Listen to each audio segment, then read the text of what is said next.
নমস্কার, তোমাদের সকলের প্রিয় পাঠশালায় আরো একটি নতুন ক্লাসে তোমাদের সকলকে জানাই স্বাগত। আজকে আমি তোমাদের সাথে আলোচনা করবো ক্লাস 3 এর ফাইনাল এক্সাম তোমাদের থার্ড ইউনিট টেস্টে রায় মার্টিন কোয়েশ্চেন ব্যাংকের বাংলা চতুর্থ স্কুলটি প্রশ্ন উত্তর। আমি আজকে ক্লাসটি শুরু করার আগে বলতে চাই আমার সকল সাবস্ক্রাইবারদের এবং আমার সকল ভিউয়ারদের অসংখ্য ধন্যবাদ জানাই, এবং যারা এই প্রথম চ্যানেলটিকে ভিজিট করছো তারা অবশ্যই আমার চ্যানেলটিকে সাবস্ক্রাইব করে পাশে থাকা বেল আইকনটি প্রেস করে অল নোটিফিকেশন অন করে দিও, যাতে সকল ভিডিও আপলোড করার সাথে সাথে তোমাদের কাছে তার নোটিফিকেশন পৌঁছে যায়। আমি আজকে ক্লাসটি শুরু করছি, সকলে মন দিয়ে দেখে নাও। চতুর্থ স্কুলটির নাম হলো mission girls urban junior basic school এবং BT road girls sponsored high school. একের প্রশ্নটি হচ্ছে কবিতার পরের লাইন দুটি লেখো। লক্ষ লক্ষ লোক বলে থামো থামো, কোথা হতে কোথা যাবে এটি পাগলামো, কলিকাতা শোনে নাকো চলার খেয়ালে, নৃত্যের নেশাটার স্তম্ভের দেওয়ালে। তাহলে এখানে লিখবো কলিকাতা কলিকাতা শোনে নাকো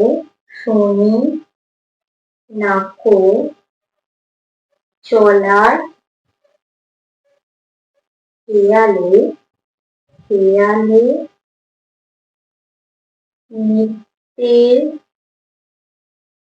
নেশা তার স্তম্ভে দেওয়ালে। লক্ষ লক্ষ লোক বলে থামো থামো, কোথা হতে কোথা যাবে এটি পাগলামো, কলিকাতা শোনে নাকো চলার খেয়ালে, নৃত্যের নেশা তার স্তম্ভে দেওয়ালে। প্রশ্নটি আছে অর্থ লেখো। নৃত্য শব্দের অর্থ কি? নাচ। নৃত্য শব্দের অর্থ হলো নাচ। বাদল শব্দের অর্থ কি? বৃষ্টি। বাদল শব্দের অর্থ বৃষ্টি। যৌতুক শব্দের অর্থ কি? বিয়ের উপহার বা পণ। বিয়ের উপহার বা পণ। শুশ্রূষা শব্দের অর্থ কি? সেবা যত্ন। নামা শব্দের অর্থ কি? স্নান করা। ব্রিজ শব্দের অর্থ কি? সেতু। চাঁদি শব্দের অর্থ কি? রূপো। রশ্মি শব্দের অর্থ কি? কিরণ। তিনটা আছে বিপরীত শব্দ লেখো। তাড়াতাড়ি বিপরীত কি হয়ে যাবে? ধীরে ধীরে। জ্বালানো শব্দের অর্থ কি হয়ে যাবে? বিপরীত শব্দ নেভানো। চলার বিপরীত কি হয়ে যাবে? থামা। লম্বার বিপরীত কি হয়ে যাবে? খাটো বা বেটে। তফাতের বিপরীত কি হয়ে যাবে? একই। অধর্মের বিপরীত হয়ে যাবে? ধর্ম। পশ্চিমের বিপরীত কি হয়ে যাবে? পূর্ব। কল্পনার বিপরীত হয়ে যাবে? বাস্তব। পরবর্তী দৃষ্টি প্রশ্ন দেওয়া আছে, দেখে নেওয়া যাবে। চারের প্রশ্নটি আছে বাক্য রচনা করো। অবদান নিয়ে বাক্য রচনা কি লিখবো? স্বাধীনতা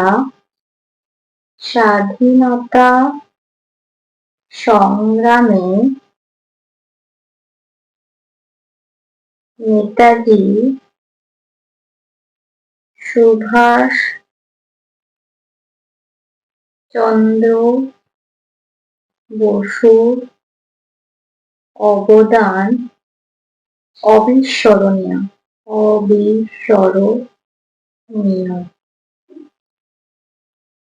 স্বাধীনতা সংগ্রামে নেতাজি সুভাষচন্দ্র বসুর অবদান অবিস্মরণীয়। তারপর আছে গর্ত। পুকুরটি একটি গভীর গর্ত খুঁড়েছিল। আজকের প্রশ্নটি বলেছি শূন্যস্থান পূরণ করে যমুনাটি প্রত্যেকটি করে রাখাচ্ছি। ইটে গড়া ড্যাশ বাড়িগুলো সোজা, ইটে গড়া গন্ডার বাড়িগুলো সোজা। তোমাদের সহজপাঠ বইতে একটু কবিতার লাইন। তখন ড্যাশ মধ্যাহ্ন, তখন গ্রীষ্মকালের মধ্যাহ্ন।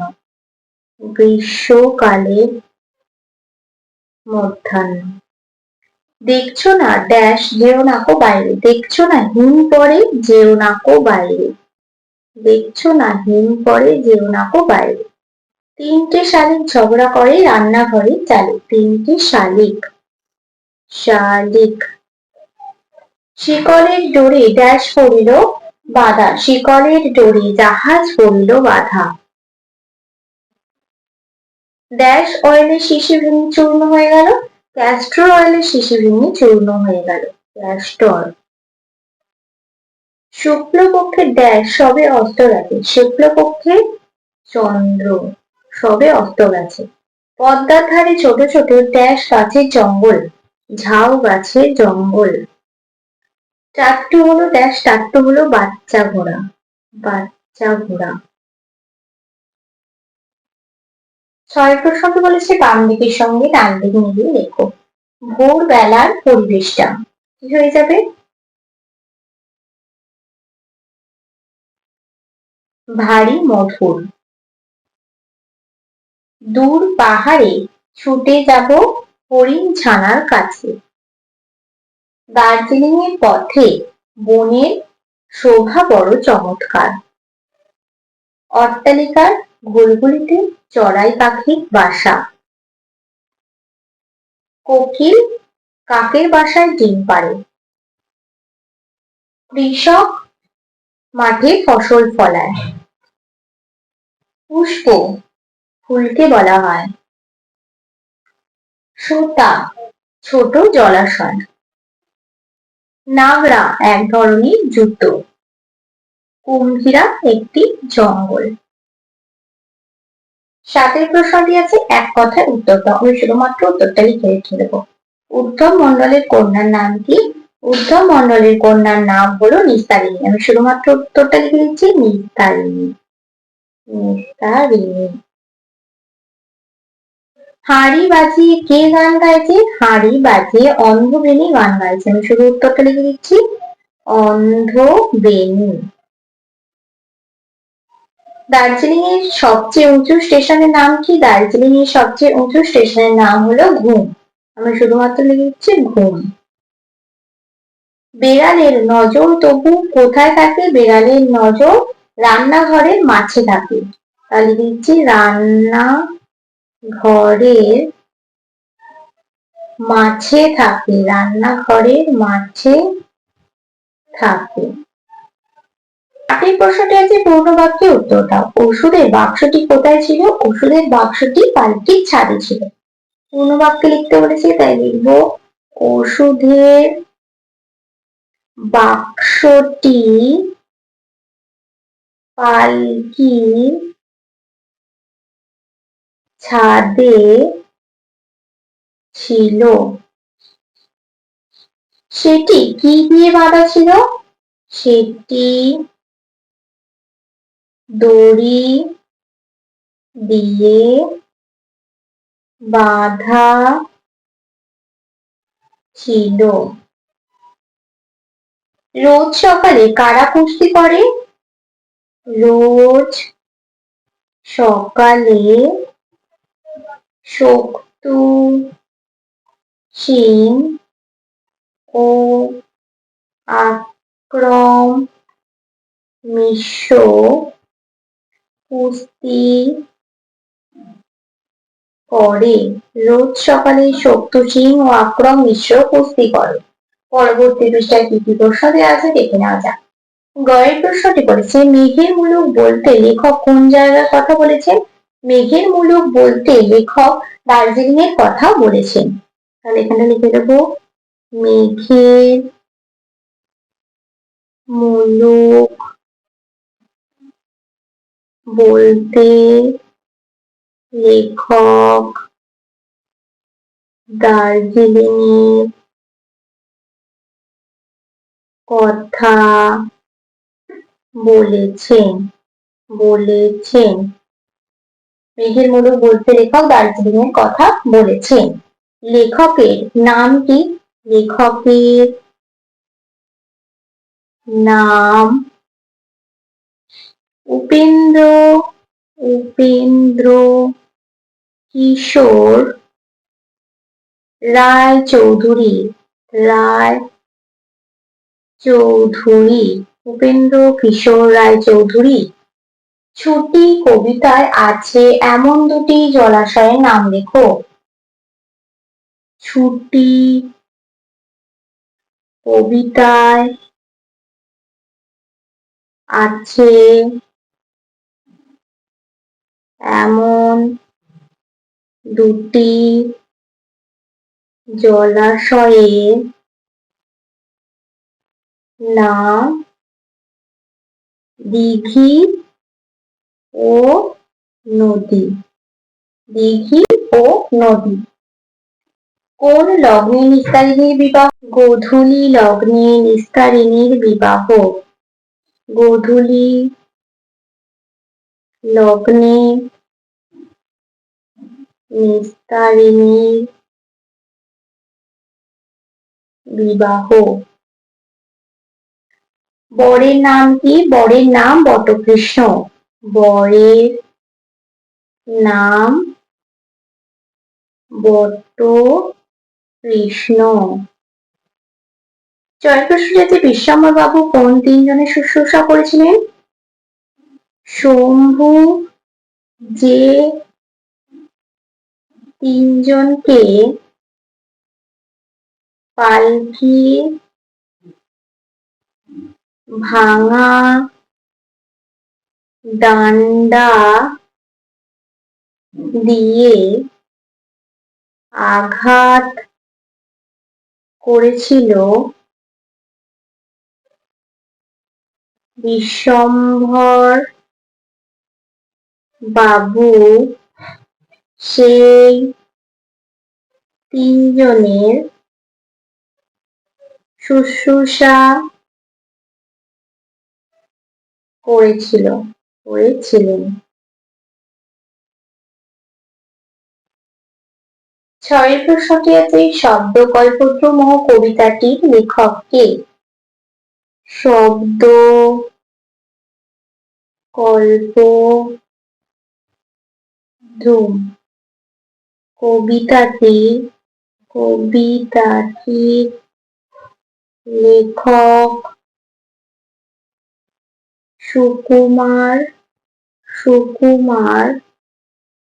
রায়।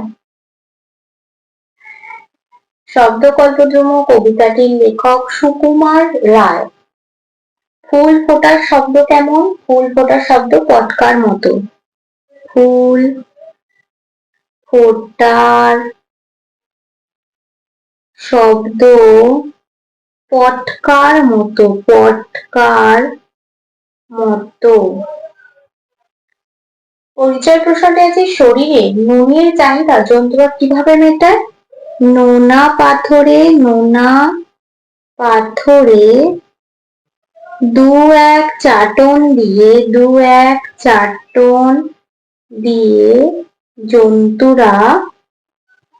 জন্তুরা শরীরে নুনের চাহিদা মেটায়। শরীরে নুনের চাহিদা মেটায়।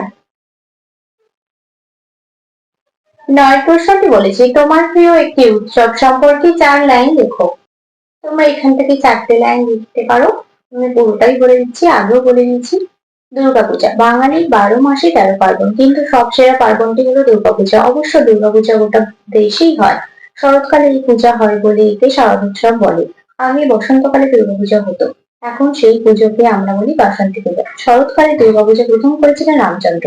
রাবণকে বধ করে সীতাকে উদ্ধারের জন্য রামচন্দ্রকে এই অকাল বোধন করতে হয়েছিল। সেই থেকে আশ্বিন মাস নাগাদ দুর্গাপূজা হয়। শুক্লপক্ষের ষষ্ঠীর দিন দেবী দুর্গার বোধন হয়। ওই দিন তিনি সন্তানদের নিয়ে কৈলাস থেকে মর্তে আসেন। তার ডান দিকে থাকেন পেঁচার উপর বসে লক্ষ্মী দেবী, লক্ষ্মী দেবীর ডান দিকে থাকেন ইঁদুরের উপর বসে গণেশ। মা দুর্গার বাঁ পাশে হাঁসের উপর বসে থাকেন দেবী সরস্বতী, দেবী সরস্বতীর বাঁ পাশে ময়ূরের উপর বসে থাকেন কার্তিক।